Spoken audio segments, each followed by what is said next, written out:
Haleluya. Shalom Bapak Ibu Saudara yang dikasihi Tuhan. Senang sekali hari ini Rabu 5 Februari 2025 kita kembali berjumpa dalam Renungan Mana Surgawi dengan pembahasan seminggu bersama pelajaran dari dosa anak lebu emas. Hari ini hari yang kelima dengan judul Doa Syafaat Seorang Pemimpin. Mari kita membaca firman Tuhan dari Keluaran 32 ayat 11. Lalu Musa mencoba melunakkan hati Tuhan Allahnya dengan berkata, "Mengapakah Tuhan murkamu bangkit terhadap umatmu yang telah kau bawa keluar dari tanah Mesir dengan kekuatan yang besar dan dengan tangan yang kuat?" Salah satu sifat yang diharapkan ada pada seorang pemimpin adalah peduli kepada orang-orang yang dia pimpin. Tentu peduli di sini dalam hal positif. Itulah Musa. Setelah berbuat dosa yang sangat menyakitkan hati Tuhan, nasib bangsa Israel dinyatakan oleh Tuhan seperti ini. Oleh sebab itu, biarkanlah aku supaya murkaku bangkit terhadap mereka, dan aku akan membinasakan mereka, tetapi engkau akan kubuat menjadi bangsa yang besar. Ini menunjukkan bahwa dosa yang mereka perbuat membuat mereka pantas menerima murka Tuhan sepenuhnya dan harus dibinasakan dari muka bumi, bahkan dihukum dengan kematian kekal. Mengerikan. Mereka akan dibinasakan oleh Tuhan. Tuhan berkata, "Oleh sebab itu biarkanlah aku," yang menunjukkan ketegasan, keinginan, dan hak Tuhan sendiri untuk melakukan semua itu. Apa yang kemudian dilakukan oleh Musa, pemimpin mereka.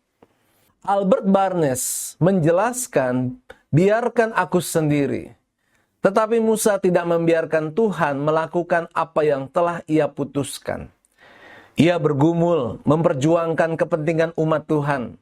Sama hebatnya seperti perjuangan Yakub yang bergumul dengan Tuhan sampai ia memperoleh berkat. Dalam bahasa kita bisa dikatakan bahwa Musa menaikkan doa syafaat bagi bangsa Israel, yakni doa syafaat yang sungguh-sungguh dan dengan segenap hati. Kalimat yang dipakai di sini adalah melunakkan hati Tuhan. Ada 3 alasan yang diungkapkan oleh Musa supaya Tuhan tidak membinasakan bangsa Israel. Bangsa Israel adalah umat tebusan. Musa menegaskan dengan kata umatmu. Bangsa Israel dipilih di antara bangsa-bangsa untuk menjadi umat Tuhan. Di dalam Ulangan 19 ayat 4 ditegaskan bahwa Tuhan sendiri yang membawa bangsa Israel datang kepadanya. Selanjutnya, Tuhan menebus bangsa Israel dari perbudakan di Mesir. Inilah status istimewa bangsa Israel. Masakan Tuhan mau membinasakannya? Demikian pendapat Musa. Pembinasaan bangsa Israel oleh Tuhan akan menjadi bahan hinaan orang Mesir. Orang Mesir telah melihat dan merasakan sendiri bahwa demi membebaskan bangsa Israel, Tuhan telah melakukan perbuatan ajaibnya, yaitu dengan menurunkan 10 tulah. Kalau kemudian mereka mendengar bahwa Tuhan juga membinasakan bangsa Israel, apa bedanya? Hanya tempat kematian saja yang membedakannya. Menurut Musa, hal itu merupakan celah untuk orang Mesir menghina Tuhan dan umatnya. Ada janji Tuhan kepada nenek moyang bangsa Israel. Janji itu adalah keturunan yang besar yang akan menduduki tanah perjanjian. Kalau Tuhan membinasakan bangsa Israel, maka janji Tuhan itu akan terhenti.